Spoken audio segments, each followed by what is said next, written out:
Hello friends, welcome to M S study guru. आज की इस वीडियो में मैं आपको बताऊंगी किस तरह से मैंने अपना यूजीसी नेट जेआरएफ क्रैक किया with 99.93 percentile score and 26 all India rank. ठीक है, तो स्ट्रैटेजी, टाइम टेबल, सभी चीज़ें आज की इस वीडियो में मैं डिस्कस करूंगी। ठीक है, तो स्टार्ट करते हैं। सबसे पहले बेसिक चीज़ें जो हमें यूजीसी नेट क्लियर करने के लिए अपने माइंड में सेट करनी है। देखो, बहुत सारे लोग ऐसे होते हैं जो यूजीसी नेट क्रैक करने के लिए प्रिपरेशन भी करते होते हैं और साथ में बहुत सारी और चीज़ें भी करते होते हैं। कोई डिग्री क्लास कर रहा होता है अपनी, या फिर किसी और कम्पिटिटिव एग्ज़ाम की प्रिपरेशन कर रहा होता है। तो यूजीसी नेट क्लियर करने के लिए आपको सबसे पहले तो एक माइंड बनाना है कि आपको ये चीज़ क्रैक करनी है और करनी ही है। मतलब अगर आपके माइंड में ज़रा सी भी ये चीज़ है ना कि हो गई तो ठीक है, नहीं तो हमारे पास अल्टरनेटिव है ही, ये चीज़ अगर आपके माइंड में आ गई तो आपके यूजीसी नेट क्लियर करने के चांसेस बहुत कम हो जाते हैं।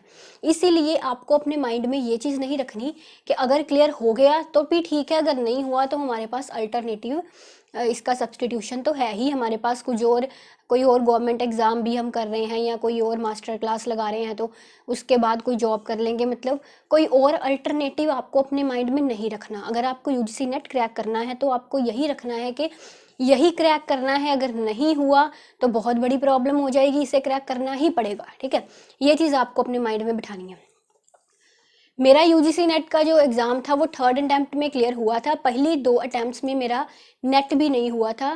थर्ड अटैम्प्ट में मेरा नेट एंड जेआरएफ दोनों हो गए थे। ठीक है, तो थर्ड अटैम्प्ट में मैंने अपने माइंड में यही चीज़ बिठाई थी कि इस अटैम्प्ट में तो मुझे करना ही है। अगर इस अटैम्प्ट में मैंने नहीं किया तो बहुत लेट हो जाएगा, बाद में पीएचडी भी शुरू करनी है तो बहुत चीज़ें लेट हो जाएंगी। मतलब माइंड में पूरा फोकस बिठा रखा था कि इस बार तो करना ही करना है। ठीक है, तो ये फोकस आपको सबसे पहले चाहिए। उसके बाद अब प्रिपरेशन की अगर मैं बात करूं तो यूजीसी नेट की प्रिपरेशन के लिए सबसे इम्पोर्टेंट चीज़ जो कि हर टॉपर अपनी स्ट्रैटेजी में बताता है, प्रीवियस ईयर पेपर्स। आपको प्रीवियस ईयर पेपर से शुरुआत करनी है। मैंने जब यूजीसी नेट का फर्स्ट अटैम्प्ट दिया था तब मैं मास्टर्स में थी। ठीक है, मास्टर्स के लास्ट सेमेस्टर में जैसे कि आप दे सकते हैं अटैम्प्ट, तो तब मैंने यूजीसी नेट का अटैम्प्ट देने के लिए इतनी ज़्यादा नॉलेज नहीं थी, गाइडेंस नहीं थी। मैंने प्रीवियस ईयर पेपर्स नहीं उठाए थे। मैंने बुक्स देखी, बुक्स से पढ़ा था, सिलेबस देखा, सिलेबस के अकॉर्डिंग बुक्स सब भी फॉलो की। ठीक है, तो बुक्स वगैरह से सब में मैंने पढ़ लिया, लेकिन मेरा 2 अटैम्प्ट्स में नेट का पेपर नहीं क्लियर हुआ था। थर्ड अटैम्प्ट में जब मैंने दोबारा से यूजीसी नेट की प्रिपरेशन करनी थी तो मैंने दोबारा से वही बुक्स अपने पास रखी और मैंने सोचा कि ये बुक्स मैं 2 अटैम्प्ट्स में पढ़ चुकी हूँ और ये दोनों बुक्स की समरी जो है वो मुझे आती है। मुझे मालूम है कि लुईस मॉडल क्या है, आई नो हेरोडमर मॉडल क्या है। ठीक है, तो ये सभी चीज़ें मुझे अब आती हैं। मैं ये सब चीज़ें अपने दिमाग में बिठा चुकी हूँ, इन कंसेप्ट को भी जो है पढ़ चुकी हूँ। तो फिर मुझे नेट की प्रिपरेशन के लिए इस बार क्या अलग करना है जिससे मेरा नेट एंड जेआरएफ दोनों क्लियर हो जाए। तो इसीलिए मैंने थर्ड अटैम्प्ट में बुक्स नहीं पढ़ी, बुक्स पढ़ी थी लेकिन इनिशियली मैंने बुक से कुछ भी नहीं फॉलो किया। मैंने प्रीवियस ईयर पेपर्स उठाए। ठीक है, बिकॉज वो बुक्स जो थी वो पहले 2 अटैम्प्ट में मैं पढ़ चुकी थी, तो इसलिए थर्ड अटैम्प्ट में मैंने प्रीवियस ईयर पेपर्स उठाए। प्रीवियस ईयर पेपर्स मैंने 2012 से 2018 तक सारे प्रीवियस ईयर पेपर्स जो थे, पेपर 2 पेपर 3 उठा लिए। ठीक है, सेकंड पेपर की मैं बात कर रही हूँ अभी, फर्स्ट का मैं बाद में बताऊंगी। तो दोनों पेपर्स के जो प्रीवियस ईयर पेपर्स मैंने उठाए और उन मैंने क्वेश्चंस को, एमसीक्यूज को सॉल्व कैसे किया। जैसे कि मैंने पर डे का एक टारगेट बिठाया था कि आज मुझे 2 पेपर प्रीवियस ईयर के करने ही करने हैं। ठीक है, तो मैंने एक क्वेश्चन पकड़ना और उस क्वेश्चन का सबसे पहले अपने पास एक पेन एंड रफ पेपर रखना, उस क्वेश्चन का आंसर खुद देने की कोशिश करना। बिकॉज मैंने बुक्स तो पढ़ रखी थी तो उसके अकॉर्डिंग मैं एलिजिबल थी कि मैं उस क्वेश्चन का आंसर खुद दे सकूं। तो मैंने जस्ट क्वेश्चंस देखे और उसका जो राइट आंसर था वो मैंने अपने पेज पे सारे लिख लिए। जैसे कि 10 क्वेश्चंस हैं, 10 के आंसर मैंने अपने एक पेज पे लिख लिए। उसके बाद उसके जो ऑफिशियल आंसर्स थे उन 10 क्वेश्चंस के, वो मैंने अपने आंसर से मिलाए और देखा कि मेरे कितने गलत हैं। अब जो भी मेरे गलत थे मैं उन क्वेश्चंस की तरफ गई और उन क्वेश्चंस को पूरा एनालाइज किया कि मैंने जो इसका आंसर दिया था वो क्यों गलत था और जो इसका सही ऑप्शन था वो क्यों सही था। ठीक है। उसको समझने के लिए मैंने उस क्वेश्चन के चारों ऑप्शंस को एनालाइज किया कि इस क्वेश्चन का ये ऑप्शन क्यों नहीं हो सकता था, मेरे वाला क्यों नहीं हो सकता था, और जो सही है वो क्यों हो सकता था।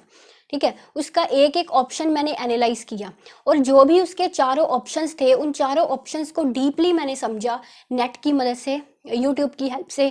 उन चारों ऑप्शंस को मैंने डीपली समझा, उस क्वेश्चन को डीपली समझा, और जब तक मुझे वो चारों ऑप्शंस की के कंसेप्ट की क्लैरिटी नहीं हो गई, उस क्वेश्चन की क्लैरिटी नहीं होगी, तब तक मैं दूसरे वाले क्वेश्चन पे नहीं गई। ठीक है, और ये डिपेंड करता था कि उस हो सकता था कि उस पूरे क्वेश्चन और उसके चारों ऑप्शंस के कंसेप्ट को समझने के लिए मुझे जस्ट 5 to 10 मिनट्स लगे। हो सकता था कि उसे समझने के लिए मुझे आधा घंटा, 1 घंटा, 2 घंटे लग जाए। तो टाइम का इसमें मैं कुछ नहीं सोच के चलती थी कि मुझे ये होता था कि इसे आज कंप्लीट करना है। अगर 2 पेपर्स का टारगेट रखा है तो इसे आज करना है। हो सकता था कि वो टारगेट मेरा आधे घंटे में हो जाए, और हो सकता था कि वो टारगेट को मेरा सारा दिन लग जाए। ठीक है, तो बहुत सारे स्टूडेंट्स ने टाइम टेबल के बारे में पूछा था कि आपने टाइम टेबल क्या अडॉप्ट किया था। टाइम टेबल इसमें कोई भी स्ट्रिक्ट फॉलो करने की ज़रूरत नहीं है, डिपेंड करता है आपकी कैपेबिलिटी पे। तो कभी भी मेरा ये टारगेट नहीं था कि मुझे दिन में 2 घंटे पढ़ना है, 4 घंटे पढ़ना है। जब तक मेरा जो कंसेप्चुअल टारगेट था कि इस कंसेप्ट को कंप्लीट करना है, जब तक वो कंसेप्ट नहीं कंप्लीट हो जाता उतना मैंने पढ़ना होता था।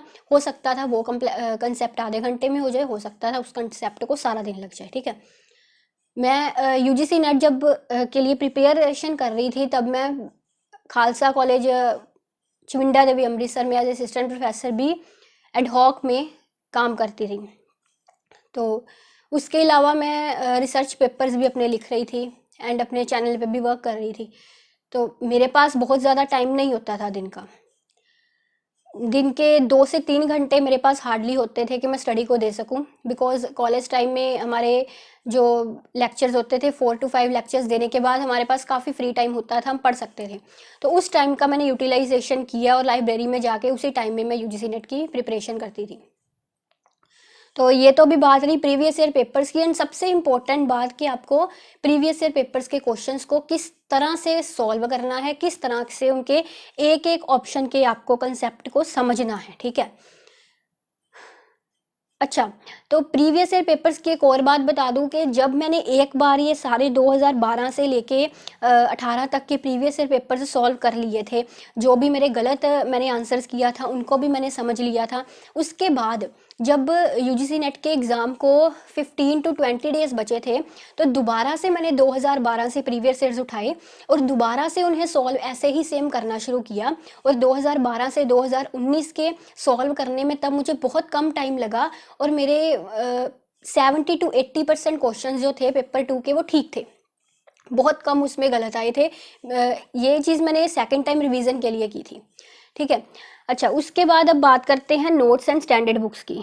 इस वीडियो में अगर मैं आपको स्टैंडर्ड बुक्स में बताने लग जाऊँ तो बहुत लंबी चले जाएगी वीडियो। इसके लिए हम आगे एक अलग वीडियो जो है लेके आएंगे। ठीक है, तो इसके अलावा मैंने जो स्टैंडर्ड बुक्स है ये मैंने आपको जैसे पहले बताया कि मैं पहली 2 अटैम्प्ट में पढ़ चुकी थी, और थर्ड अटैम्प्ट में मैंने स्टैंडर्ड बुक्स पढ़ी थी, लेकिन इतनी डीपली नहीं पढ़ी थी। जैसे मैंने प्रीवियस ईयर पेपर्स वगैरह सब कुछ सॉल्व करने के बाद स्टैंडर्ड बुक्स खोली थी सारी जो भी मेरी थी, उन्हें एक बार मतलब रिवाइज़ किया था, बिकॉज मैं उन्हें बहुत बार पढ़ चुकी थी, तो दोबारा मुझे रिवाइज़ करने में उसे इतना टाइम नहीं लगा था। लेकिन मैंने रिवीजन उसकी ज़रूर की थी, लेकिन इतना डेप्थ में मैं नहीं गई थी। ठीक है, प्रीवियस ईयर पेपर्स की बहुत डेप्थ में मैं गई थी। उसके अलावा जो यूजीसी के स्टैंडर्ड बुक्स के अलावा मैंने हार्बर के नोट्स फॉलो किए थे, इकोनॉमिक हार्बर के नोट्स। वो नोट्स अच्छे लगे मुझे, काफ़ी बढ़िया डिटेल्स थी उसमें, और मतलब बहुत ही उन्होंने कम वर्ड्स में डिस्क्रिप्शन दी हुई थी हर कंसेप्ट की, तो मैंने वो नोट्स भी रीड किए थे, उन्हें पढ़ा था। उसके अलावा बात करते हैं पेपर 1 की।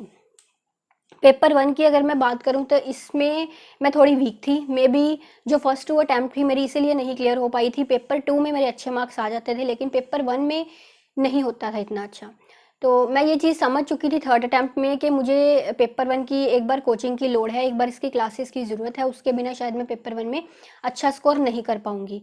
तो इसीलिए मैंने जो है पेपर 1 के लिए क्लासेस ज्वाइन की थी। अनअकैडमी पे बहुत सारे एजुकेटर्स पढ़ाते हैं पेपर 1, यूट्यूब पे भी पेड कोर्सेज हैं।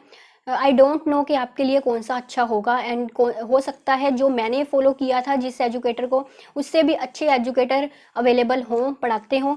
लेकिन मैंने जिनकी क्लासेस फॉलो की थी वो मुकेश गोयल सर थे। मुकेश गोयल का मैंने पेड कोर्स लिया था यूजीसी नेट पेपर 1 को क्रैक करने के लिए, और उनकी वीडियोस मैं सुनती थी।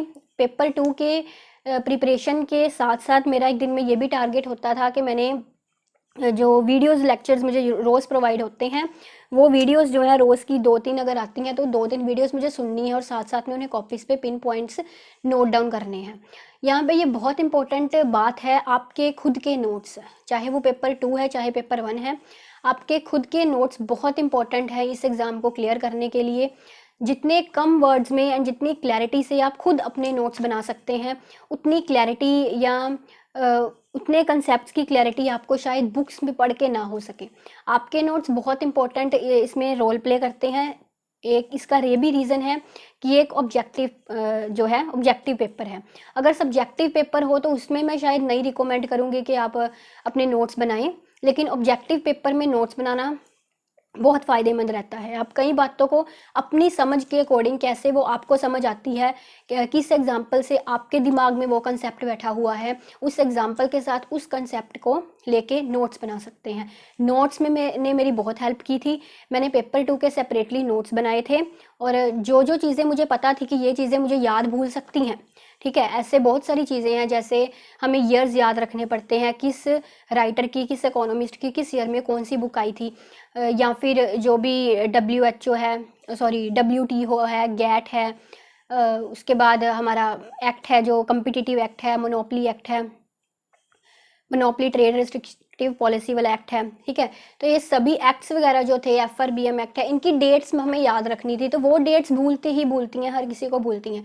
उसके लिए मैंने अलग से 3-4 पेज अपनी कॉपी के अवेलेबल रखे। उन पेजेस पे मैंने सभी जो डेट्स हैं, सभी इस तरह के एक्ट्स हैं, उनकी डेट्स लिख ली, और साथ में मैंने जो भी राइटर्स हैं, इकोनॉमिस्ट हैं, उनकी बुक्स किस ईयर्स में आई हैं वो भी लिख लिया, ठीक है।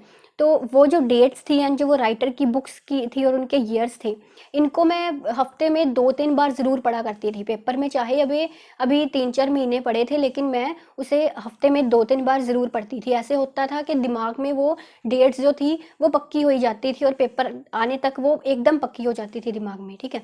तो अगर आपके पास कोई ऐसी जगह अवेलेबल है जिस जगह पे आपकी रोज़ नज़र पड़ती है, जैसे मिरर जहाँ पे आप तैयार होते हैं, या आपका रूम का कोई भी ऐसा कॉर्नर जहाँ आप रोज़ देखते हैं, वहाँ पे आप इस तरह की डेट्स का एक चार्ट बना के लगा सकते हैं। इससे क्या होगा कि रोज़ जब आपकी जो है निगाह उस चीज़ पे पड़ेगी, तो आप वो चीज़ आपके दिमाग में बैठती चली जाएगी, ठीक है ना।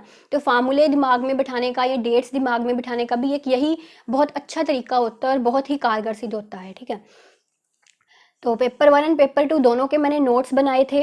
ऐसे बहुत सारे टॉपिक्स थे, पेपर 2 के भी है, पेपर 1 के भी, जो कि मैंने लीव किए थे, मतलब छोड़े थे। बहुत ज़्यादा भी नहीं थे, लेकिन ऐसे टॉपिक्स थे। बहुत सारे लर्नर्स ये सोचते हैं कि शायद हमने 100% सिलेबस अगर कवर कर लिया तो हमारा नेट क्लियर हो जाएगा, लेकिन ये एक मिसकंसेप्शन है। अगर आपने 90% सिलेबस भी कंप्लीट किया है और उसे बहुत ही अच्छी तरह से किया है, बहुत अच्छी तरह मीन्स बहुत अच्छी तरह उसे डीपली उसे समझा है, तो अगर 10% सिलेबस आपने छोड़ भी दिया है तो आपके नेट क्लियर करने के चांसेस बहुत अच्छे खासे हैं।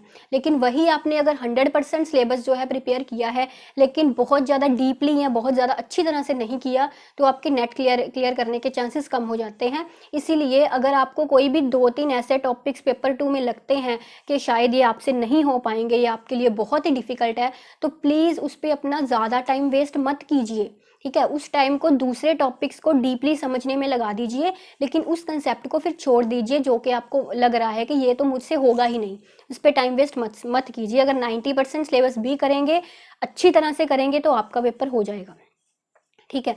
मैंने पेपर 1 में जो मैथमेटिकल रीजनिंग वाला पोर्शन था उसे थोड़ा सा उस पर कम फोकस दिया था। जो भी टाइम स्पीड डिस्टेंस वाले सम से उस पर थोड़ा सा कम फोकस दिया था, बिकॉज मुझे पता था कि इनको अच्छी तरह से करने में मेरा बहुत टाइम जाएगा। तो मैंने दूसरी चीज़ों पे बहुत फोकस लगाया था, टीचिंग एप्टीट्यूड, रिसर्च एप्टीट्यूड पे मैंने ज़्यादा फोकस लगाया था, हायर एजुकेशन पे भी मैंने फोकस लगाया था, ठीक है। तो यही कुछ इंपॉर्टेंट बातें थी जिससे कि आपका नेट क्लियर करने को आपको हेल्प मिल सकती है। यही मेरी स्ट्रैटेजी थी। कोई मैंडेटरी नहीं है कि आप इसी तरह की स्ट्रैटेजी अडॉप्ट करें। आप अपने कंफर्टेबल जोन में रह के अपनी स्ट्रैटेजी अडॉप्ट कीजिए, अपनी स्ट्रैटेजी खुद बनाइए जो आपको सूट करती है। लेकिन इससे क्या होता है, अगर आप किसी की स्ट्रैटेजी सुनते हैं तो आपको अपनी स्ट्रैटेजी बनाने में हेल्प मिल जाती है, कुछ गाइडलाइंस मिल जाती हैं। अगर आपको ये वीडियो पसंद आई हो तो इसे ज़्यादा से ज़्यादा लाइक एंड शेयर कर दीजिए, बिकॉज और लर्नर्स को भी हेल्प मिल सके यूजीसी नेट क्लियर करने में। ठीक है, hopefully you like that video. Thank you.